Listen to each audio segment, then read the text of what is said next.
robotics. I'm teaching and doing research here in Department of Automatic Control and System Engineering at University of Sheffield. I'm also visiting Professor Bristol Robotics Lab, where I spent about 15 years before I came to Sheffield. So University of Sheffield has a large faculty of engineering, and it is one of the top engineering departments in the world. We are currently dedicated to control and systems engineering. This department was established in 1968. University is currently recruiting for PhD scholarships, so accepting applications for September 2023. We have several PhD scholarships also for home students that are available to start in February or September, and then selection is in January 2023. Automatic Control and System Engineering Department is very active in robotics, especially human-robot interaction and ethics. We also have intensive research in nano-micro robots, robotic implants, and multi-agent autonomous systems, medical robotics, and so on. We are currently working on one of the trustworthy autonomous systems projects in UK, funded by EPSRC. So if anybody is interested in our research and or in doing a PhD with us, then this is a good time to apply. So today's lecture will be mainly focused on rehabilitation and assistive type of robots. I think you had quite a few lectures about surgical, so this is possibly even more intensive area of research at the moment, and I'm sure you know already why. That if you just look at news every morning and see the situation with NHS and accident and emergency. So I will briefly just talk about overview and classification of healthcare robots and how they are used in different assistive applications and what are the representative technologies. So motivation for healthcare technologies is, I mean, one of them is certainly a growing world population. And you can see on this moving chart that the world has already reached 8 billion, and the life expectancy at the same time has gone up. So here on the right side, you can see that it is the time that we spend in good health, and that the time that we don't spend in not such a good health is getting longer and requires more attention and more from the health services in the country. So this is, of course, reflected in the NHS budget. It is steadily growing, and it is predicted to increase. So you can see the portion of the NHS spending on the right, on people and age, and how it has grown in the last 60 years. Robotics in healthcare. So medical robotics and robotic devices have and can actually have increasingly significant role to enhance surgeries, diagnostics, rehabilitation, and assistance for all of us. And it is clear what we are actually exploiting from robotics and related technology. So robots are precise, they have good dexterity and repeatability and reliability. We are also increasingly using high computing capacity for real-time decision-making capabilities, for building up intelligent algorithms and executing them in real time. And you can see down on this chart is various different areas where we are currently exploiting our expertise and developing further technology for health. So one is for early detection. So this is mainly focused on imaging and diagnostics as well. So it is diagnostic and predicting how the certain disease will develop in the future. years. Intelligent algorithms also used for decision making. So we are combining machine learning and knowledge, expert knowledge in predicting and making decision about the treatment, or predicting how the patient will develop in let's say the next 5 or 10 years. This is increasingly used by various main stakeholders, and among them, for instance, Google Health, very interested in, for instance, how much data they can use in order to also predict and advise the patients and advise the population about their health. Sorry. Also treatment. I mean, this is where we have most of robotics focused, and this is on surgical and rehabilitation robotics, and probably in the last 20 years a lot on social care and robots for physical assistance. So clearly the robots and development of these technologies will have a significant impact on the workforce, and how the workforce will be affected has been investigated in the Topol review. So Eric Topol made a detailed review about various technologies and their readiness, and how much these technologies we predict will affect the workforce.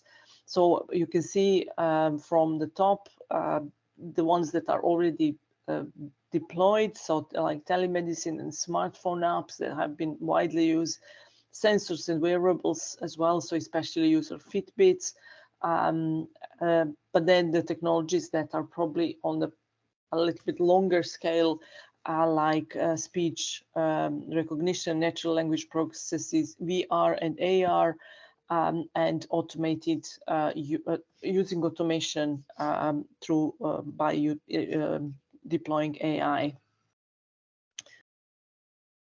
So overview and classification of healthcare robots, you may have already covered this in previous lectures, but broadly we have robots that assist people directly. So this will be rehabilitative and assistive robot technologies like prosthetic devices, artificial limbs, orthotics, exoskeletons, and various aids for activities of daily living.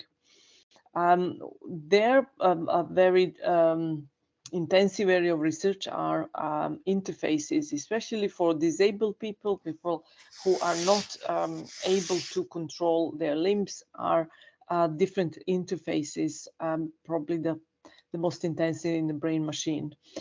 Then we have robots that assist doctors. So these are the robots that doctors use, or that to enhance their surgery, to enhance how they operate, and to access areas which are more difficult or impossible to access for doctors. They can access them nowadays with surgical robots. Mainly allow minimal invasive surgery, so small access, in order to get to the area with the least possible trauma. We have patient simulators, so the robots that are used for training, and with this increasingly sophisticated machines, and with some of the actual tools that are still in use, training is quite intensive, it's long, and still there are not that many let's say appropriate or very high versatility phantoms for the training. Probably most intensive and most difficult one are in the body robots. So these are implants, endoscopy, steerable needles. So the robots that can be inserted into the body in order to perform some treatment. And then we have mobile robots, so the robots for hospitals, or robots that can do now during the COVID. Some years ago, I mean, they actually were able to perform disinfection, cleaning, but also, as you can see here, robots for hospital ward visiting. In terms of how they are built, the medical robots are very similar to robots as in other areas, but this is where the integration with sensing, especially imaging, is very important. We have also important human-machine interfaces, but in terms of the design of the robots, very much we also rely on smart materials, new materials, in order to build soft robots, the robots that are more adaptable to body environment. Of course, intelligent algorithm, software, and control are integrated part of this type of robots. This is a big market, so just a snapshot on its growth. Surgical robots still take the most part of this market, but you can see that it's predicted to go about almost 4 times between 2020 and 2026. Especially using the robotics in care is something that has been for a long time on the agenda because of the pressure of and really the gap in availability of carers who for elderly people or people who are unable to look after themselves. In terms of robots for rehab and assistive, we can roughly kind of categorize them like this. So we have assistive robots that are either supporting cognitive or physical functionalities. We have more, in terms of mobility, supporting physical mobility of people through wheelchairs or guidance. The robots for restoring the functions, like prosthetics and orthotics, or exoskeleton. So this is for hand or for upper and lower limbs, if in the case of loss of these limbs, but also exoskeletons to regain the function. And the big area there is also human machine control. These robots are also used for therapy, so for short-term therapy, let's say after surgery, but also for education, so for teaching the nurses and clinical staff. Users are elderly people with either cognitive or physical impairments, and sometimes both, people recovering from stroke or fractures, and disabled people who have a permanent loss of some functionalities. Use of robots in assistive applications.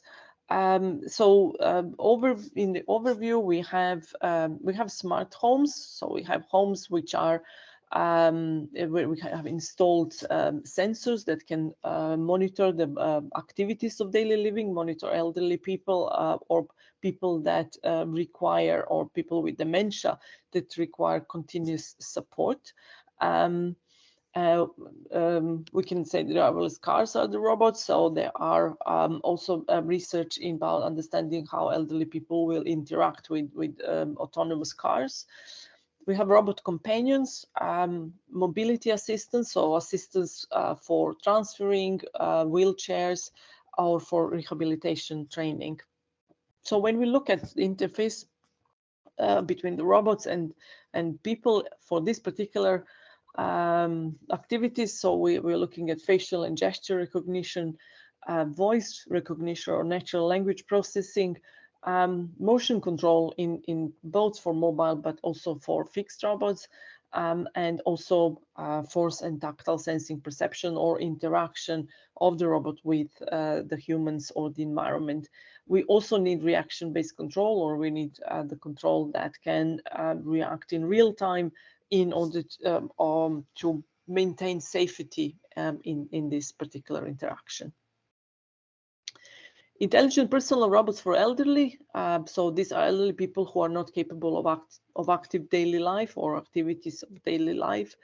And these are the main functions are personal assistance, they are companions, or to actually help with isolation or with some household chores, and assisting with, for instance, walking, sitting and standing, and transferring between them, let's say, the bed and the chair, or between chair and moving and walking through the household.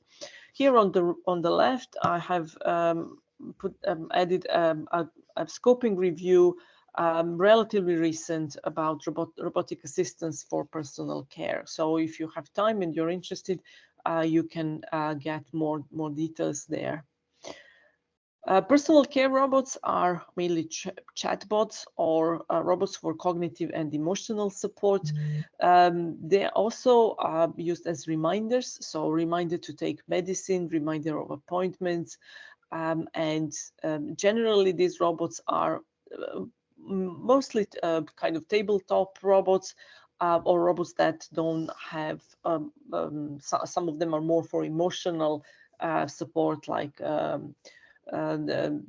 for instance, the robotic seal, and their functionality is limited to that. So there is no physical support, but they can be very much used for encouragement, for daily activities. Then we have mobile robots also for social, emotional, and cognitive assistance, and there are a number of commercial products that have been developed, built, and tested. They're mainly research robots that we're looking at how they can be used and what will be their functionality and how useful they are, especially in the home environment. And you can see here some of these Compi robot, for instance, here on the left, the white robot that basically these are like mobile robots with a laptop. Some of them, like CareBot,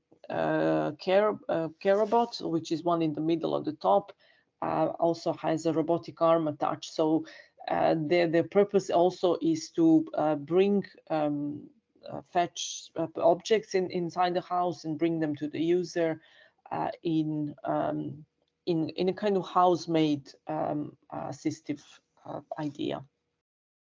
The main challenges for this robot, as you can see, they are for indoor environment, and they have a lot of, because of the size, a lot of challenges about moving around this environment and safely navigate and communicate and interface with the user. We have then physical assistance robots. So these are for transferring, so either from lie to sit to stand, or for walking. And you can see some of Japanese. So these are some of Japanese products in the, let's say, in the last 10 years, mainly for larger environments, for hospital environments, rather than for home environments. And then for other activities of daily living, like eating and dressing here, which I will tell a little bit more later on. Intelligent wheelchairs. So wheelchairs are probably the most widely used assistive device. And they are from the very simple ones, so that are user driven, to the devices that actually have a touch sensors around them and can move in the environment with some input from the user. They can be designed, so you can see they're wheeled and they're tracked versions, and they also this iBot, so the wheelchair that has been designed like to go up, can move up and down stairs. So they have a good balancing with a number of gyroscopic sensors inside in order to maintain the stability.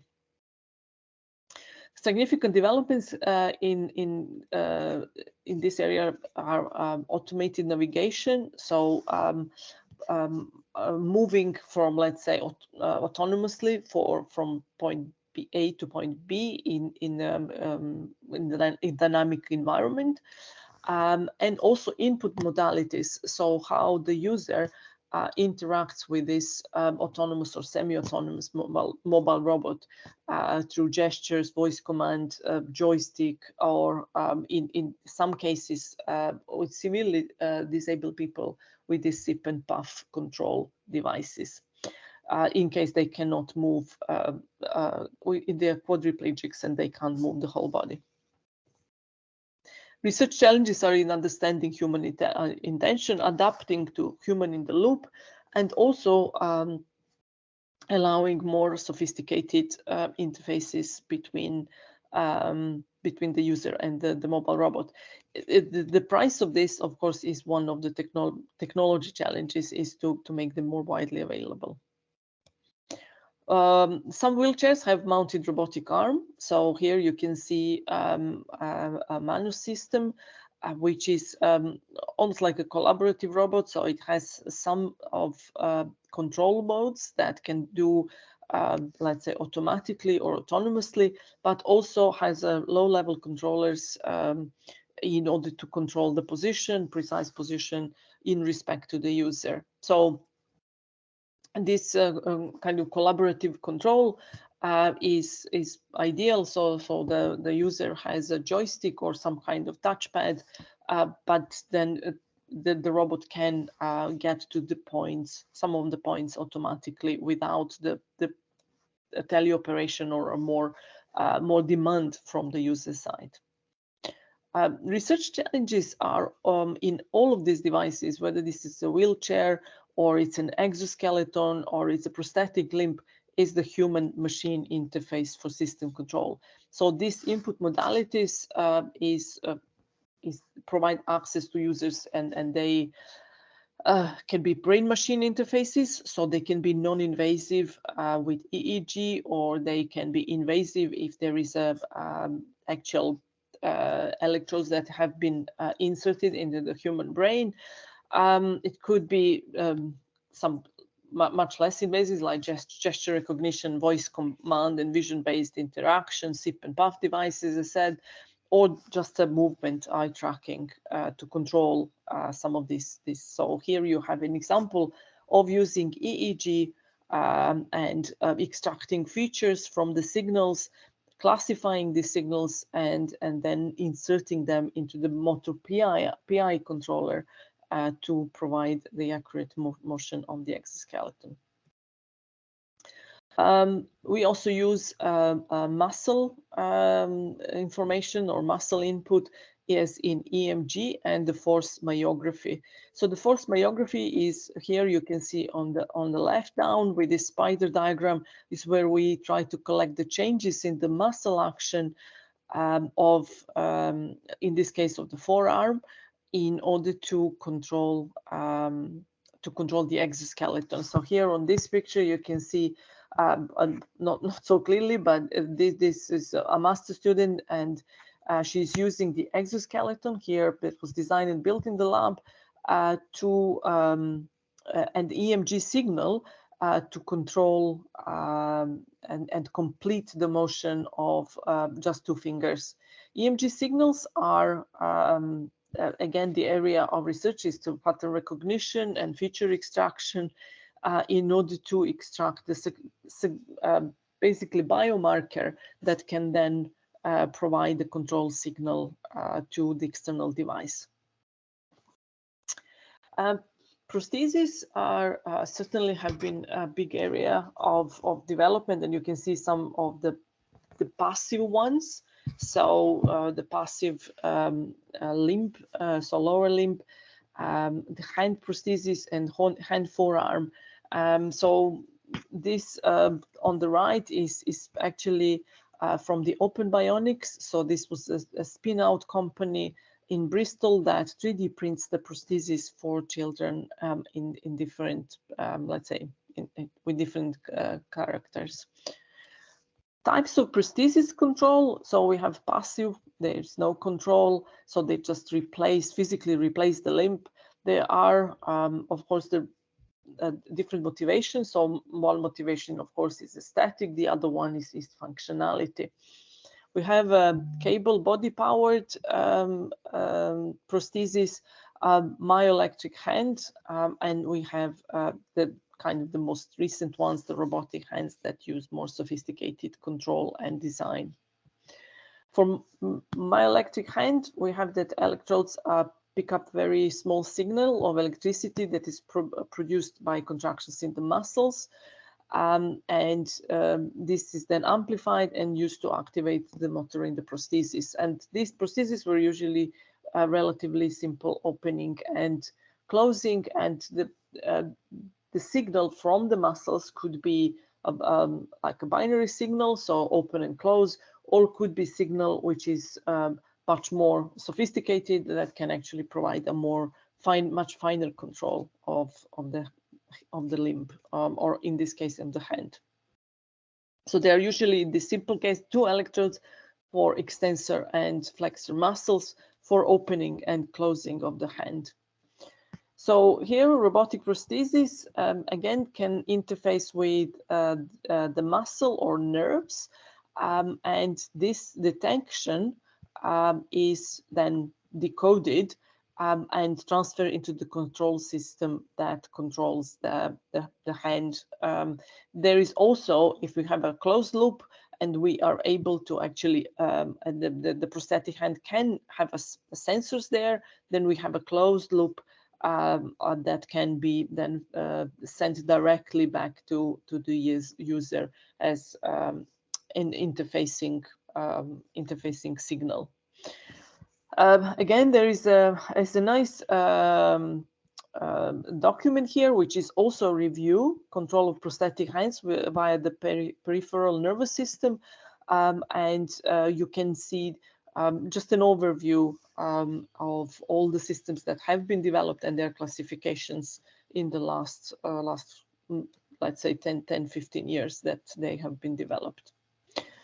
For brain prosthetics interface control, again, we have a complex signal processing and machine learning techniques that are used to process the complex signal to the devices that, first of all, capture the signal, amplify the signal, pre-process and remove the noise. So all this, most of the signals have a let's say, high signal to noise ratio. So the extracting and pre-processing, extracting features is, of course, is the research area, especially in order to take the signal out and send it to the target device with clear control.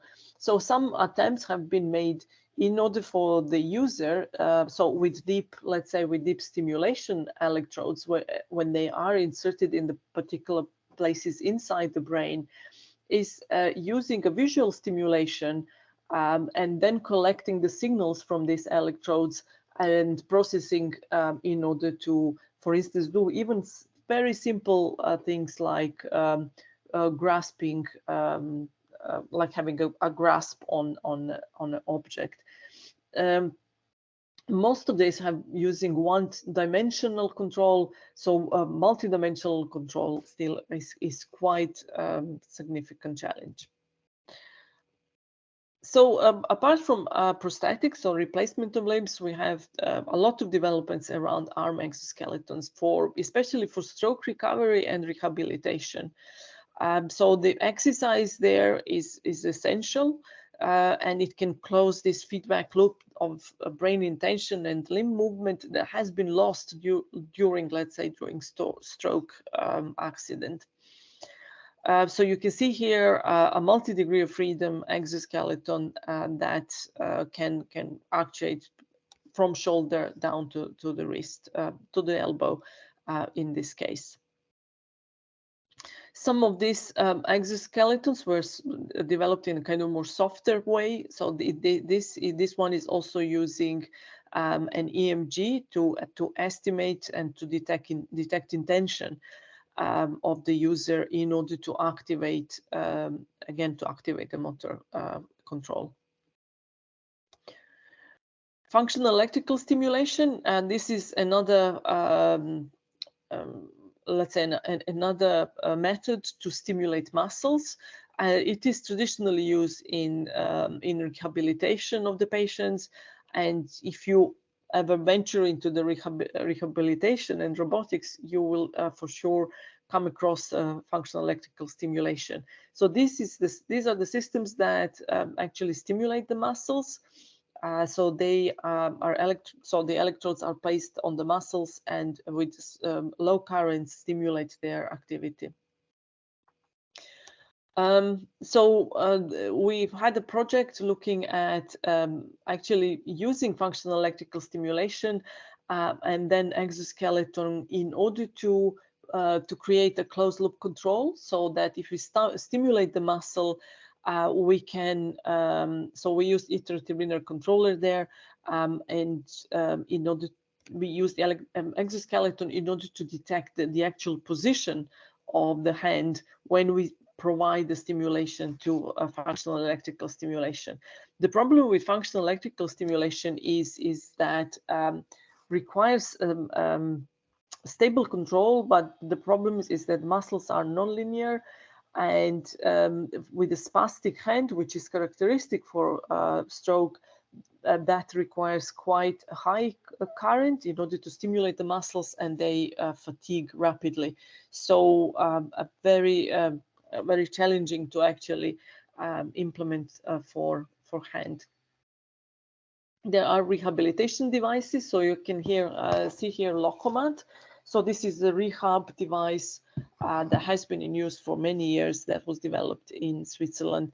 So these are like the treadmills to regain the gait, and they are adaptable to patient and computer control. So they are traditionally in use for rehabilitation.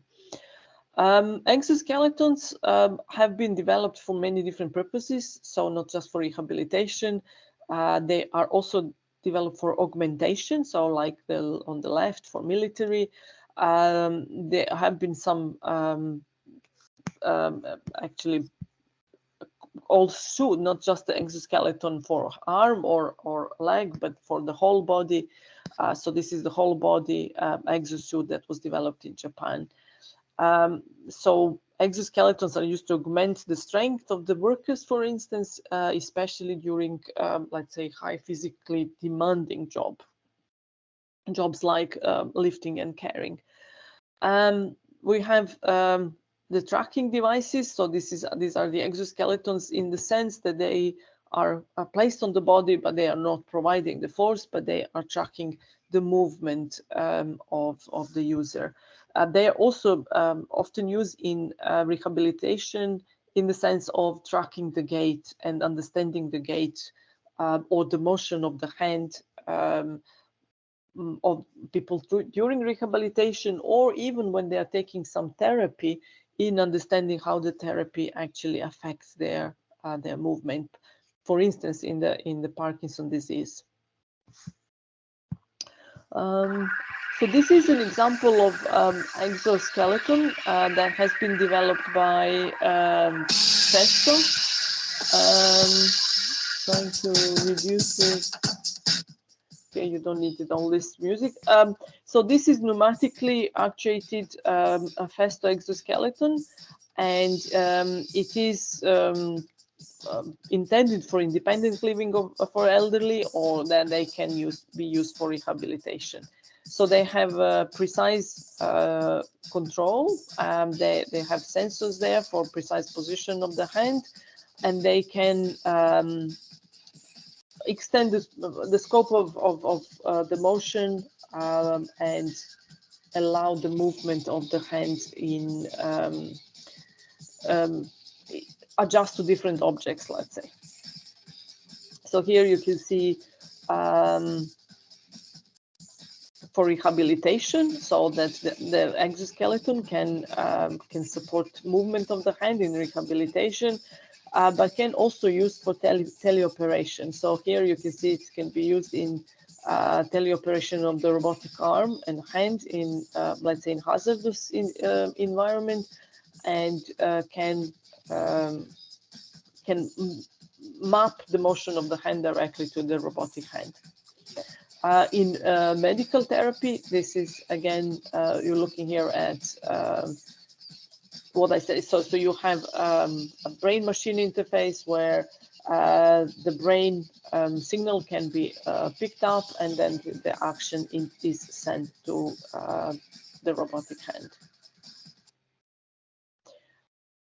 Motion tracking exoskeletons. So these are the motion tracking gloves mainly, but they are have been developed for mainly for teleoperation and for game industry.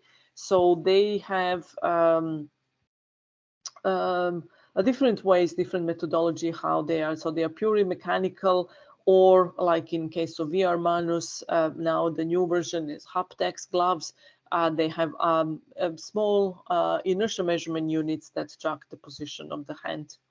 I'm kind of aware of the time, so I'm just going to. There are quite a lot of material, so I will let you watch some of these videos that I inserted in your own time.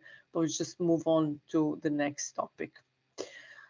So robots can reteach the nervous system, and this is where the exoskeletons are most useful, and especially because they can be easily adapted for different exercises, but also they can serve as aids for manipulation or locomotion in this neural recovery. So they can be not just for rehab, but can be also replacement for this for various movements or for activities. The technical issues are in the sensing, and this is the human machine interface. So through EEG, so through electroencephalography, or to muscle electrical myography, or to muscle myography. In all these cases, the signals are signal processing are difficult to interpret for control. There are also a number of miniature and sensors wearable to measure the physiological parameters, and the challenge there is to make them smaller, to make them more user-friendly and lightweight, in order to be able to be truly wearable and not impede the movement. Other different types of human-robot interaction, like natural speech, facial expression, and gestures, are also still research areas. Physically assistive devices. So I'll show you a couple of projects that I've been working on in the last, let's say, 7-8 years. One is the overhead robotic system for sit to stand, walk, and fetch and carry. So this is the system. It's called Chiron. We built that in Bristol. It's based on the hoist system, and it has a gantry system on the ceiling. So after all these kind of mobile robots in the house, we thought that the ceiling is the part of the house it's probably more clutter-free than floor. So we moved the robot to the ceiling. And this was the XY robot on the ceiling with the extended Z axis. And the intention of this was to be a modular robot, so that it can have sit to stand effector, like the one that you see here on the left.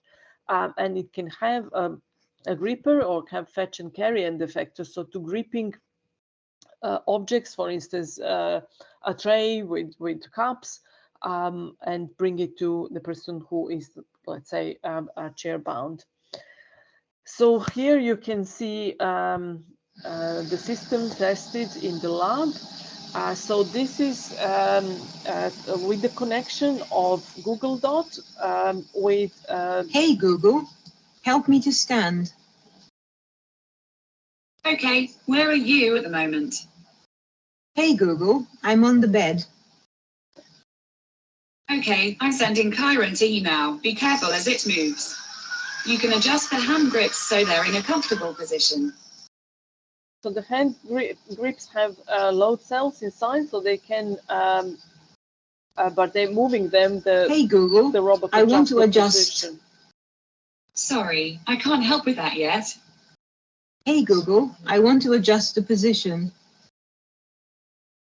Okay, move the handles. So that with the handles, it is moving up or down depending on which... Hey Google, I want to adjust the position. Okay, move the handles.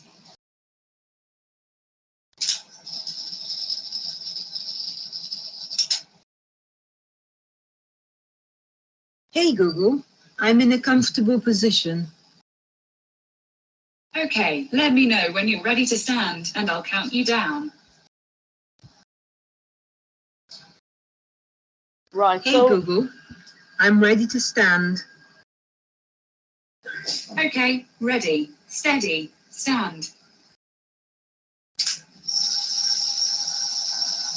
So a lot of adjustment there and interaction between the user and the robot. And I think one of the main things there, which of course is transparency of what the robot is doing, and explanation to the user and updates in order to actually to gain the trust. So there's a lot about trustworthiness of the robots that have to work very closely with people, especially with frail people, to provide continuous reassurance and transparency about what its next action is going to be, or what is the current state of the system.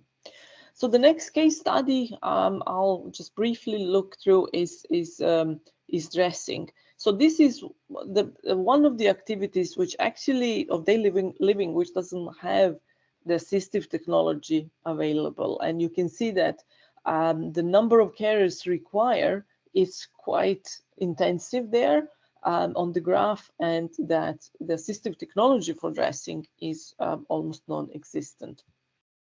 So we started this project in BRL about in 2015, and we looked at, first of all, through human studies, what is the actual motion of the person who is dressing and the person who is being dressed. And you can see down there on the graph with circles. So the person who is being dressed is wearing the accent suit, which is a suit that has a number of IMUs on the whole body.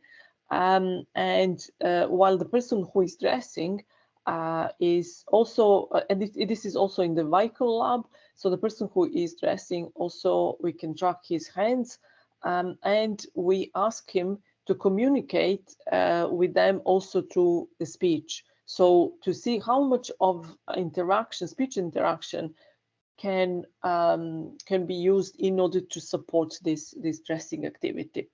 So here focus is on, you can see here focus on disambiguation of the active language, and also developing of algorithms for dressing error detection.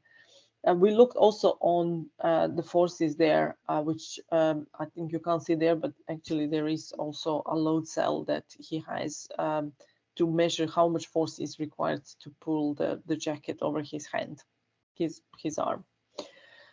So these are the example of some of the integration of sensing and verbal responses. So we know that if we know whereabout currently the dressing garment is, and we use the verbal support from the user, we can make actually have a better understanding of which is the direction the robot should go next, and what its angle should be.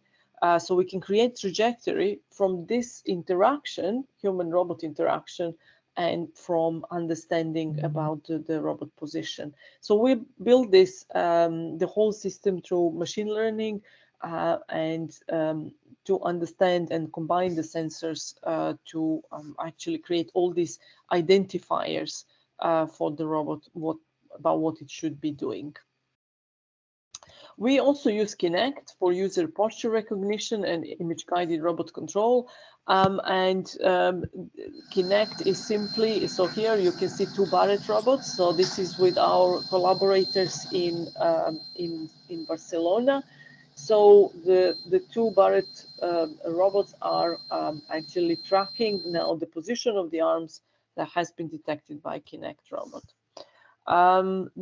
The big problem there is in this human-robot interaction is looking at reliability of the image feedback. And this is one of the study that we've done through predictive tracking of partially occluded pose for robot-assisted dressing.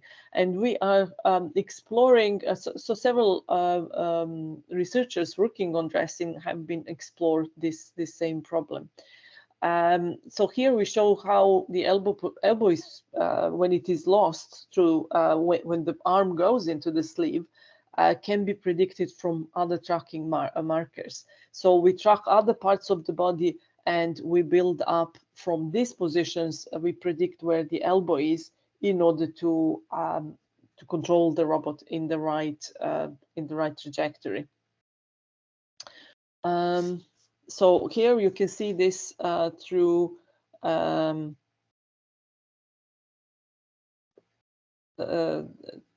human-human detection. So here we are, so you can see that where the robot, where the arm really is, and the red circle where the prediction is. Then we looked at the same thing, but when the person is sitting, again, prediction versus where it actually. So basically, the access suit is serving as a ground truth for us to understand where it really is versus our prediction. So we have actually quite higher there with more than 5 centimeters, and you can see that from this is the average error that and the number of users that we explored there.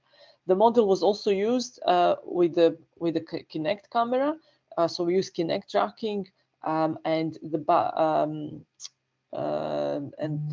the robotic dressing in this case. So again, you can see where is the prediction and where actually what the Kinect is giving us. So from time to time, you can see that we lose the tracking and we are able to predict from other markers. We continued working on dressing, and here we have robot-assisted dressing study in the new project. So this is on resilience node. So this is on the Trustworthy Autonomous Systems project. We're doing more now with occupational therapists, but this time we looked at different position of the hand and arm with people who have different spasticity due to post-stroke rehabilitation. Again, we have a wearable system, so wearable sensors, again, IMUs, and we are using Z camera, which is RGBD camera for tracking the pose of the person. So we asked the occupational therapist in the Vicon area to dress the person, and we measured the forces and positions that she used in order to dress the person in different spasticity positions. So from these early results, we have actually built up quite a lot of data. We have a motion range, so nominal, and we also had disruptions in this. So with the disruptions, we actually measured how much deviation we have from normal dressing if we disrupt the user during dressing. We also measure forces and verbal interaction, and we are analyzing these results.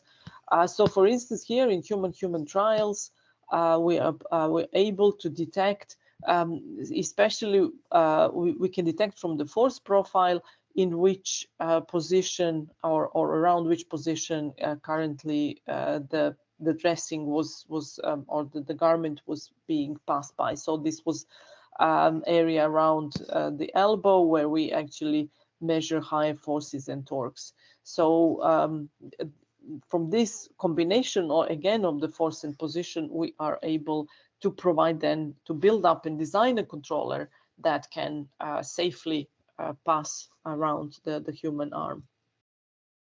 At the same time, we're also working on digital twin development.